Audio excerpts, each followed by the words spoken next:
मैं जया। कैसे हैं आप लोग? आइए हम लोग ह्यूमन डाइजेस्टिव सिस्टम पढ़ेंगे। ये पार्ट लास्ट चैप्टर का ही ये पार्ट है, यानी ये न्यूट्रिशन इन एनिमल का पार्ट है। उसमें एक सेपरेट टॉपिक था ह्यूमन डाइजेस्टिव सिस्टम, थोड़ा सा बड़ा टॉपिक था, इसके लिए यहाँ पे सेपरेट वीडियो बनाया है। आइए देखें human digestive system. Human digestive system में बाकी पढ़ने से पहले हमें सबसे पहले ये जानना जरूरी है कि हम लोग जब भी डाइजेशन की बात करेंगे तो सबसे पहले खाना तो माउथ में ही एंटर होगा, और जब माउथ में एंटर होगा तो माउथ में दो चीजें प्रेजेंट है। कौन कौन सी? पहला टीथ और दूसरा टंग। तो टीथ और टंग ही सबसे पहले डाइजेशन में हेल्प करेंगे, इसलिए सबसे पहले हमें जानना होगा क्या? Type of teeth. सबसे पहले क्या जानना होगा? Type of teeth. देन हम जानेंगे टंग के बारे में और उसके बाद बाकी चीजें देखेंगे। तो सबसे पहले टाइप ऑफ टीथ में देखें कि कौन कौन से टीथ प्रेजेंट है माउथ में। तो कौन कौन से हैं? पहला इंसीजर, फिर कैनाइन, फिर प्रीमोलर और उसके बाद मोलर। इंसीजर्स क्या है? जो सबसे आगे टीथ दिखाई देते हैं आपको, जो बोर्ड टीथ है, ये क्या वर्क करते हैं? ये कटिंग ऑफ द फूड, यानी कि ये खाने को काटने का काम करते हैं। ये खाने को, ये कैसा है इसका स्ट्रक्चर? तो कई बार आपसे जब भी आप ओलंपियाड में बैठते हैं तो वहां पर आपसे ये पूछता है ऑप्शन में देके कि फ्लैट टीथ, टियरिंग टीथ में से कौन सा, जैसे फ्लैट टीथ है, फ्लैट और ब्लैक टीथ, ये किस तरह का टाइप है, कौन सा टाइप है? तो आपको यहाँ पे इंसीजर पे टिक करना है। तो आप जो है कोई भी चीज स्किप नहीं करें, बहुत ध्यान से इसको देखें कि इंसीजर्स क्या है। तो कटिंग टीथ है और इनका जो स्ट्रक्चर है वो किस तरह का दिया हुआ है? फ्लैट और ब्लेड लाइक स्ट्रक्चर दिया हुआ है।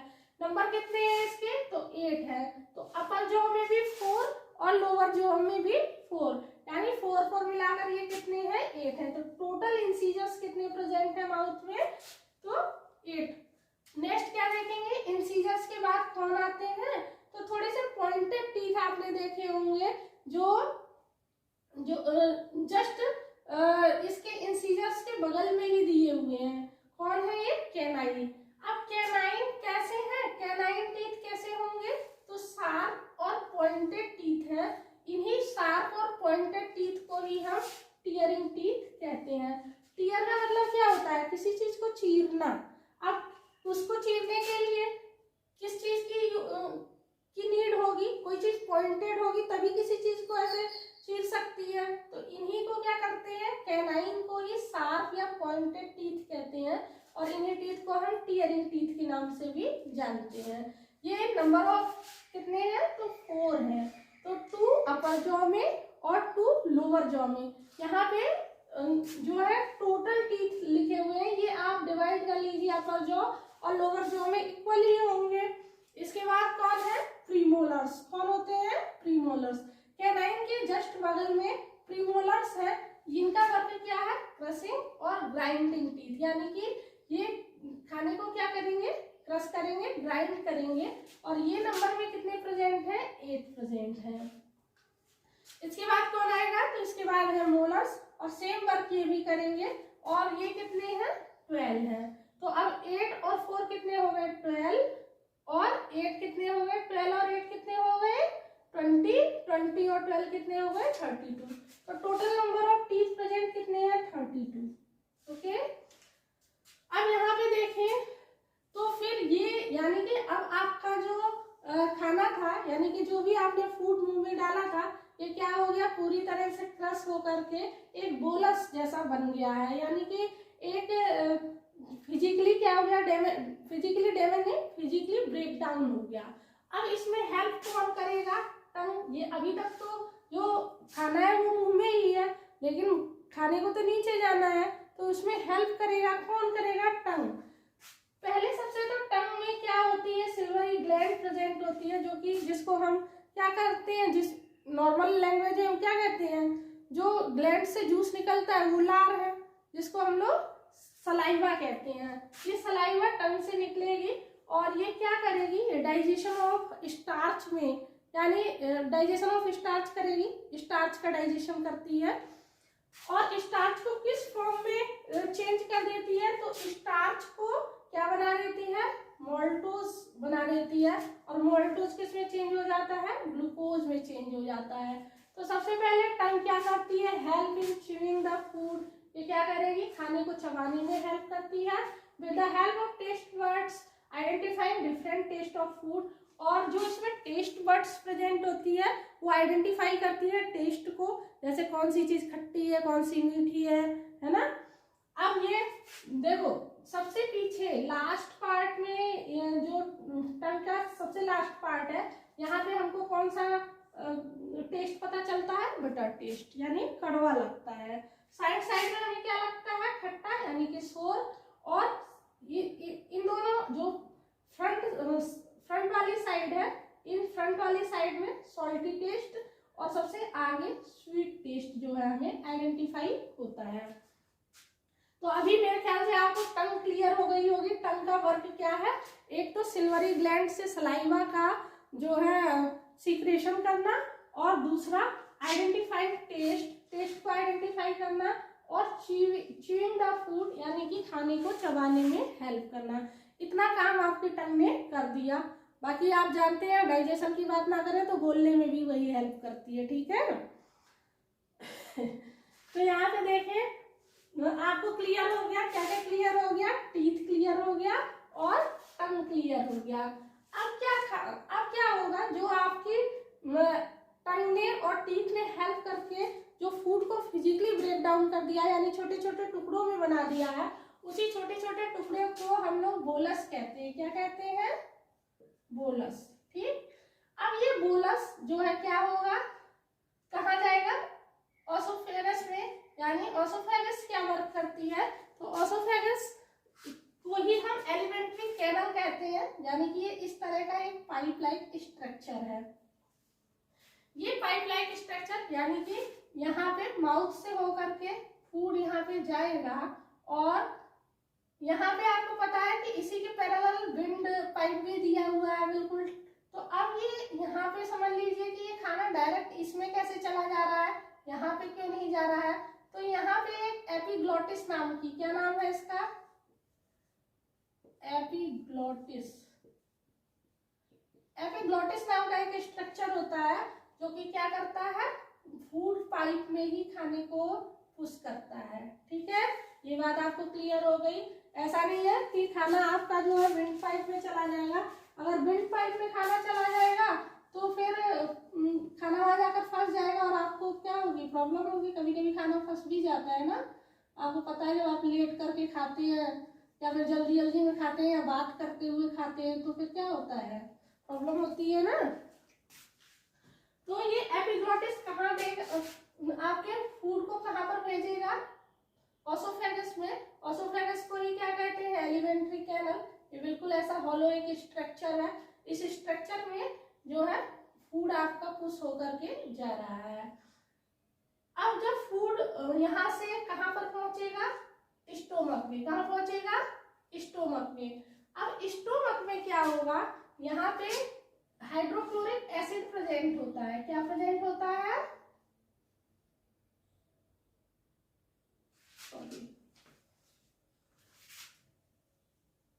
यहाँ पे प्रेजेंट होता है हाइड्रोक्लोरिक एसिड।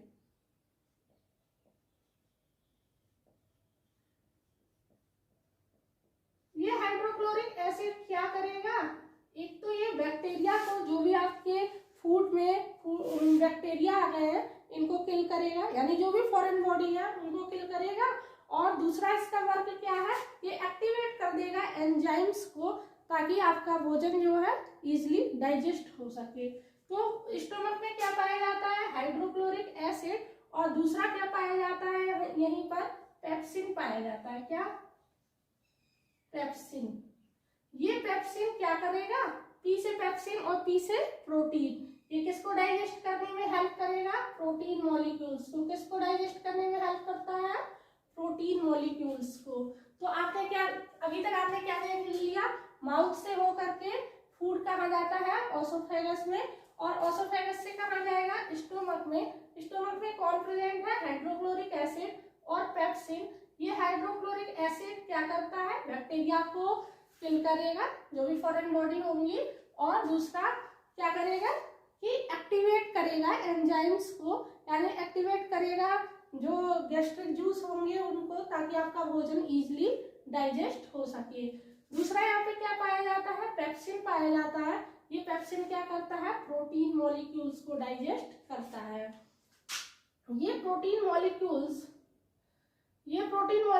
क्या करेंगे कि प्रोटीन मॉलिक्यूल डाइजेस्ट हो गए, इसके बाद ये भोजन कहाँ पे जाएगा, स्मॉल इंटेस्टाइन में जाएगा, और ये स्मॉल इंटेस्टाइन क्या करती है, यहाँ पर खाना सबसे ज्यादा टाइम तक रहता है। यानी कि अगर फुली डाइजेशन की बात करें, कंप्लीट डाइजेशन कहाँ होता है, पूछता भी है कई बार कि कंप्लीट डाइजेशन कहाँ होगा, तो कंप्लीट डाइजेशन स्मॉल इंटेस्टाइन में ही होता है, क्योंकि यहाँ पे तो सिर्फ प्रोटीन ही डाइजेस्ट हुआ है।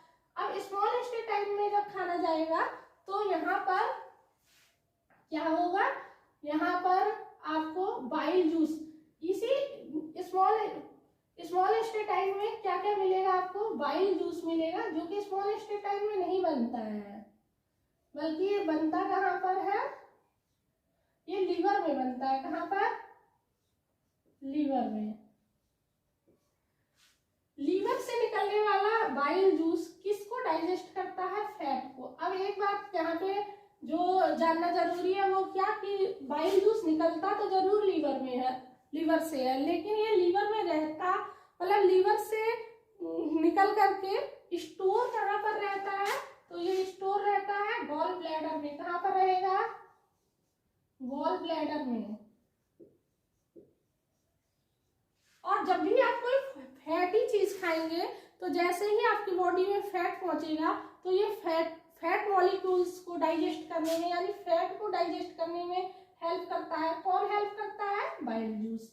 अभी इतनी बात क्लियर हो गई आपको, क्या क्या आपने समझ लिया है कि माउथ से कहा गया ओसोफेगस में, ओसोफेगस से कहा गया स्टोमक में, स्टोमक में कौन था, हाइड्रोक्लोरिक एसिड और पेप्सिन, पेप्सिन ने प्रोटीन को डाइजेस्ट कर दिया है। इसके बाद आपका भोजन कहाँ गया, स्मॉल इंटेस्टाइन में, जहां पर क्या होगा, बाइल जूस मिलेगा। बाइल जूस कहाँ से निकलता है, लीवर से, जो कि गॉल ब्लैडर में स्टोर रहता है। ये क्या हेल्प करेगा, फैट को डाइजेशन में हेल्प करेगा। अच्छा, मैं एक चीज बताना आपको भूल गई, टंग में जो सलाइवा पाया जाता है, इसी में एक प्रोटीन होता है, एक एंजाइम होता है जिसको हम एमाइलेज कहते हैं, जो कि स्टार्च के डाइजेशन में हेल्प करता है।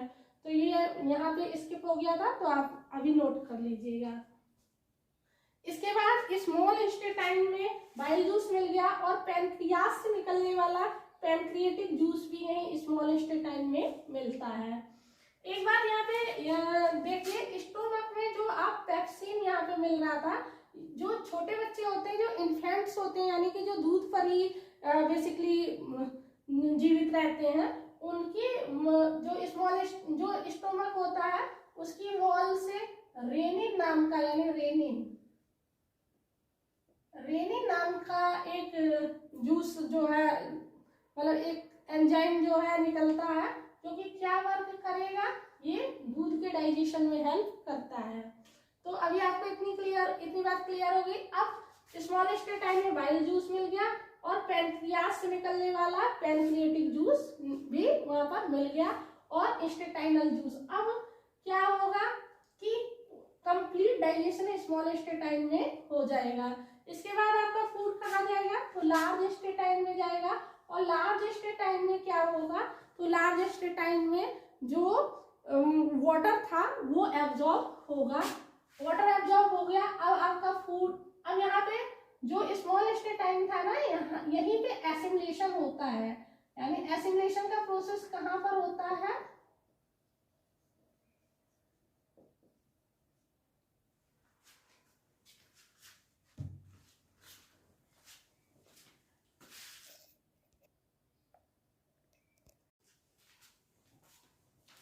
एसिमिलेशन कहाँ कंप्लीट होगा, स्मॉल इंटेस्टाइन में। और स्मॉल इंटेस्टाइन में इस तरह से यहाँ पे जैसे स्ट्रक्चर बनाए, यहाँ पे कई सारी बिली प्रेजेंट रहती हैं। ये बिली हेयर लाइक स्ट्रक्चर दिया हुआ है किसमें, स्मॉल इंटेस्टाइन में। इसमें ब्लड कैपिलरीज होती हैं बहुत सारी, ये क्या करती हैं, जब आपका फूड सिंपल फॉर्म में चेंज हो गया है तो ये बिली इसको ले लेंगी, यानी आपके फूड को सिंपल फॉर्म में जो फूड प्रेजेंट है आपकी स्मॉल इंटेस्टाइन में उसको बिली ले लेगी और उसके बाद एसिमिलेट करेगी। एसिमिलेशन का मीन्स तो आप समझते हैं, एसिमिलेशन मीन्स क्या होता है, यानी आपकी बॉडी अब आपके सिंपल फूड को अपने वर्क के लिए यूटिलाइज करेगी।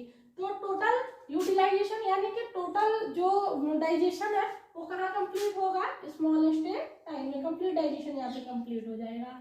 अब यहाँ से पूछेगा कि कितनी इसकी, कई बार पूछा है इसने, जब आप कंपटीशन लेवल में बैठते हैं तो यहाँ ऑप्शन में पूछता है आपसे कि कितनी इसकी लेंथ हो सकती है, तो 6 to 7 मीटर में होगी ये लेंथ, ठीक है। इसके बाद लार्ज इंटेस्टाइन में ये फूड चला जाएगा। अब ये लार्ज इंटेस्टाइन में क्या होगा, सिर्फ वाटर का एब्जॉर्प्शन होगा। क्या होगा यहाँ पे, सिर्फ वाटर का एब्जॉर्प्शन होगा, बाकी जितना भी वेस्ट प्रोडक्ट है वो एनस के थ्रू बाहर हो जाएगा, यानी एक्सक्रिएशन हो जाएगा। तो कंप्लीट क्या था, माउथ के बाद ओसोफेगस में, उसके बाद स्टोमक में, फिर स्मॉल इंटेस्टाइन में, देन लार्ज इंटेस्टाइन में और उसके बाद एनस के थ्रू एक्सक्रिएशन हो गया। अब यहाँ से कुछ चीजें जो बची रह गई हैं वो ये है कि डाइजेशन। अब यहाँ से कई सारे क्वेश्चन पूछता है क्योंकि इसमें तो बहुत सारे क्वेश्चन बन सकते हैं। तो देखिए ये सब ओवरऑल ये जितना मैंने पढ़ाया है इनमें से ढेर सारे ऑब्जेक्टिव बनेंगे। डाइजेशन ऑफ स्टार्च में क्या देखेंगे, सबसे पहले स्टार्च मॉलिक्यूल्स किसमें चेंज होते हैं, तो माल्टोज मॉलिक्यूल्स में, और माल्टोज मॉलिक्यूल्स किसमें चेंज होंगे, तो ग्लूकोज मॉलिक्यूल्स में। कई बार यहाँ से आपसे क्या कहेगा, ये सीक्वेंस में लगाने के लिए दे देगा कि आगे पीछे ये लिखे होंगे, आपको इसको सीक्वेंस में लगाना होगा। सबसे पहले स्टार्च के बाद कौन आएगा, माल्टोज के बाद कौन आते हैं, ग्लूकोज मॉलिक्यूल्स, क्योंकि आप जानते हैं कि ब्लड किसको लेगा, यानी बॉडी किसको लेती है यूटिलाइजेशन के लिए, ग्लूकोज को। ग्लूकोज सिंपलर फॉर्म है ना शुगर की। अब डाइजेशन ऑफ प्रोटीन में देखें तो प्रोटीन मॉलिक्यूल्स किसमें चेंज होंगे, डाइपेप्टाइड में, और डाइपेप्टाइड किसमें चेंज होगा, अमीनो एसिड में। फिर डाइजेशन ऑफ फैट में फैट मॉलिक्यूल्स किसमें ब्रेक डाउन होते हैं, फैटी एसिड और ग्लिसरॉल में। अब ये फैटी एसिड और ग्लिसरॉल में चेंज हो गए। अब देखिए आपका ओवरऑल डाइजेशन हो चुका है। अब यहाँ पे एक चीज जो है देखेंगे, स्मॉल इंटेस्टाइन के कुछ स्मॉल इंटेस्टाइन जो है हाईली कॉइल्ड स्ट्रक्चर है, इस तरह का स्ट्रक्चर दिया हुआ है। ये स्ट्रक्चर क्या करता है, ये हाईली कॉइल्ड है, इसका नाम स्मॉल इंटेस्टाइन है क्योंकि नैरो है। नैरो का मतलब इसके बीच में जो गैप है ना ये बहुत कम है, ये वाला गैप कम है, हालांकि ये बहुत बड़ी है, ये 20 to 22 फीट में है, यानी कि 6 to 7 मीटर में दे रखी है। तो ये बहुत हाईली कॉइल्ड ट्यूब है। इस कॉइल्ड ट्यूब को हम 3 पार्ट्स में देखेंगे। कौन कौन से पार्ट, डेडनम, जेजनम और इलियम, ये इसका पूरा स्ट्रक्चर है। बाकी अगर आपको मैं जितना बुक में था उसके अकॉर्डिंग मैंने आपको पूरा टॉपिक क्लियर करवा दिया है, लेकिन अगर आपको कुछ छूट रहा होगा तो आप मुझे कमेंट करिएगा, मैं बता दूंगी। बाकी तो जितना आपके बुक में प्रेजेंट था उतना मैंने आपको बता दिया है।